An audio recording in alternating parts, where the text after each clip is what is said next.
Dear student, السلام علیکم۔ آج ہم میکینزم آف سیل انجری پڑھیں گے۔ اس میں ہم دیکھیں گے کہ سیل کی انجری کس طرح ہوتی ہے۔ کر سکتے ہیں، صحیح ہے۔ شروع کر سکتے ہاں، ہیں۔ شروع کر سکتے ہیں اور پھر آپ اس مائی ڈیئر اسٹوڈنٹ، آج ہم میکینزم آف سیل انجری پڑھیں گے۔ اس میں ہم دیکھیں گے کہ سیل کی انجری کیسے ہوتی ہے۔ سب سے پہلے ہم سمجھیں گے کہ سیل انجری کے بیسک پرنسپل کیا ہوتے ہیں جو ہر قسم کی انجری پر اپلائی ہوتے ہیں۔ اس میں دو چیزیں آتی ہیں یا جس پر دو چیزوں پر ڈپینڈ کرتا ہے۔ ایک تو یہ کہ انجوریس اسٹیمولائی کیا اور کس طرح کا ہے۔ اچھا، دوسرا وہ سیل جس پر انجری ہو رہی ہے وہ سیل کس طرح کا ہے۔ انجوریس اسٹیمولائی سے مراد یہ ہے کہ انجری کس قسم کی ہے، آیا ہائپوکسک ہے، کیمیکل ہے یا انفیکشس ہے، مطلب کس قسم کی ہے۔ انجوریس اسٹیمولائی کی تین چیزیں دیکھنا ہوتی ہیں۔ نمبر 1، اس کا نیچر، اس کا ڈیوریشن۔ مثال کے طور پر اگر اسکیمک انجری کی بات کریں تو اسکیلیٹل مسلز کی بلڈ سپلائی کٹ آف ہو گئی۔ اب اگر یہ تھوڑی دیر کے لیے ہے تو کوئی فرق نہیں پڑے گا، لیکن اگر زیادہ دیر کے لیے ہوگا تو مسل میں نیکروسس ہو جائے گا یا نیکروزڈ ہو سکتا ہے۔ نمبر 3 آتا ہے سیویریٹی۔ اگر کیمیکل ٹاکسن تھوڑا یا ڈائلیوٹیڈ ہے تو ہو سکتا ہے کہ کوئی خاص اثر نہ ہو، لیکن وہی اگر کنسنٹریٹڈ ہو تو سیل ڈیتھ بھی ہو سکتی ہے۔ اب ہم دیکھتے ہیں کانسیکوینسز۔ ہمیں یہ دیکھنا ہے کہ سیل خود کس قسم کا ہے، اس کی اسکیلیٹل ٹائپ ہے، اسموتھ ہے، کارڈیک ہے، نیورون ہے، اس کی اسٹیٹ کیا ہے، ریپڈلی گروئنگ فیس میں ہے یا اڈاپٹیبلٹی کیسی ہے، جیسا کہ ہم نے اڈاپٹیبلٹی ریسپانس میں پڑھا تھا۔ اب ہائپر ٹرافی، اس میں آپ نے دیکھا ہوگا، یاد ہوگا، ہائپر پلیسیا، ایٹروفی وغیرہ جو بھی کچھ تھا وہ آپ ریکال کریں، دیکھیں، سوچیں۔ اسکیلیٹل مسلس میں اچھا خاصا ہائپر ٹرافی ہو سکتا ہے، باقی دوسرے سیلز پر اتنا نہیں ہوتا۔ سب سے پہلے ہم سمجھیں گے کہ انجری سیل کے بیسک پرنسپل کیا ہوتے ہیں جو ہر قسم کی انجری پر اپلائی ہوتے ہیں یا لاگو ہوتے ہیں۔ اس میں دو چیزوں پر ڈپینڈ کرتا ہے۔ ایک تو یہ کہ انجوریس اسٹیمولائی کیا اور کس طرح کا ہے، دوسرا وہ سیل جس پر انجری ہو رہی ہے وہ سیل کس طرح کا ہے۔ انجوریس اسٹیمولائی سے مراد یہ ہے کہ انجری کس قسم کی ہے، آیا ہائپوکسک ہے یا کیمیکل ہے یا انفیکشس ہے، مطلب کس طرح کی ہے، کس قسم کی ہے۔ انجوریس اسٹیمولائی کی تین چیزیں دیکھنا ہوتی ہیں۔ نمبر 1، اس کا نیچر۔ نمبر 2، اس کا ڈیوریشن۔ مثال کے طور پر اگر اسکیمک انجری کی بات کریں تو اسکیلیٹل مسلز کی بلڈ سپلائی کٹ آف ہو گئی۔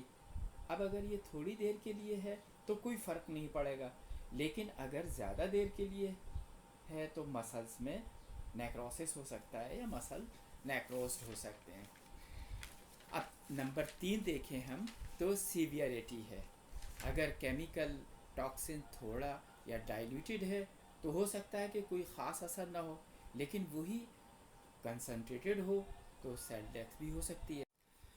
اسی طرح کی ایک مثال اس سلائیڈ میں دی گئی ہے جس میں اسکیمیا انجوریس اسٹیمولائی کے طور پر لیا گیا ہے۔ اسکیمیا کا اسکیلیٹل مسل پر الگ اثر ہوگا۔ اسکیلیٹل مسل اپنے آپ کو اڈاپٹ کر کے ہائپر ٹرافی ہو جائیں گے، جبکہ کارڈیک مسلس میں سیل ڈیتھ ہو جائے گی۔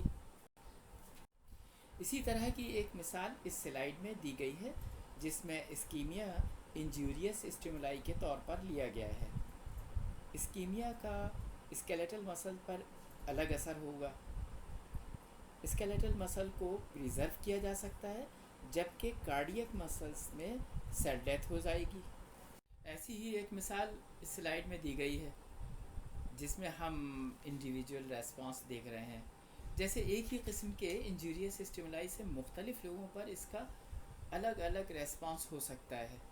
مثال کے طور پر کاربن ٹیٹرا کلورائڈ لیں. اس کا ایک شخص پر کوئی اثر نہ ہوگا جبکہ دوسرے شخص پر اس کی سیم کوانٹٹی سے اس کی ڈیتھ بھی ہو سکتی ہے. اس کی وجہ لیور کے ہیپیٹک انزائم کی جین انکوڈنگ ہوتی ہے جو کہ ایک کیمیکل کو ڈیٹاکسیفائی کرتی ہے. وہ دونوں میں مختلف ہو سکتی ہے. ایسی ہی ایک مثال اس سلائیڈ میں دی گئی ہے جس میں ہم انڈیویجول ریسپانس دیکھ رہے ہیں. جیسے ایک ہی قسم کے انجوریس اسٹیمولائی سے مختلف لوگوں پر اس کا الگ ریسپانس ہو سکتا ہے. مثال کے طور پر کاربن ٹیٹرا کلورائڈ. اس کا ایک شخص پر کوئی اثر نہ ہو جبکہ دوسرے شخص پر اس کی سیم کوانٹٹی اس کی ڈیتھ کا سبب بن سکتی ہے.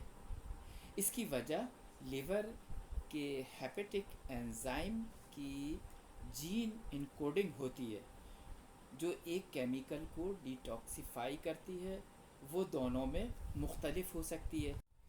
اس سلائیڈ میں سیل کے وہ کمپوننٹ جو کہ سیل انجری میں سب سے زیادہ اثر انداز ہوتے ہیں وہ ہیں: نمبر 1 مائٹوکونڈریا جو انرجی پروڈکشن کی سب سے اہم سائٹ ہے.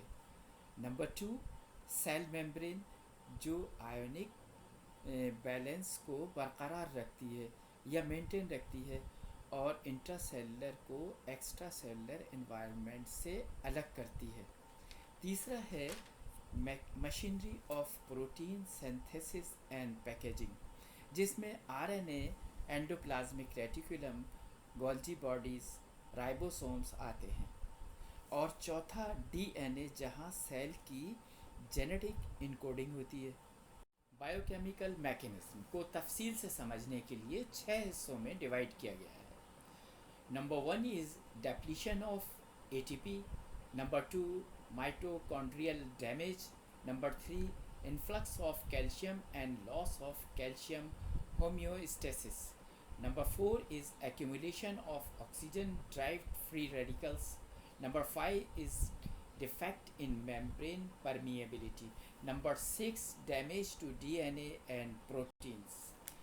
اگلے لیکچر میں انشاءاللہ ایک ایک کر کے سب پوائنٹ کو سمجھائیں گے. اس سلائیڈ میں بائیو کیمیکل میکینزم کو تفصیل سے سمجھانے کے لیے 6 حصوں میں ڈیوائڈ کیا گیا ہے. Number 1 is depletion of A T P. Number 2 is mitochondrial damage. Number 3 influx of calcium and loss of homeostasis. Number 4 is accumulation of oxygen derived free radicals. Number 5 is defect in membrane permeability. Number 6 damage to D N A and protein. اگلے لیکچر میں انشاءاللہ ایک ایک کر کے آپ کو ہر پوائنٹ وضاحت سے سمجھائیں گے. Thank you my students, but you are requested to read and read again and again.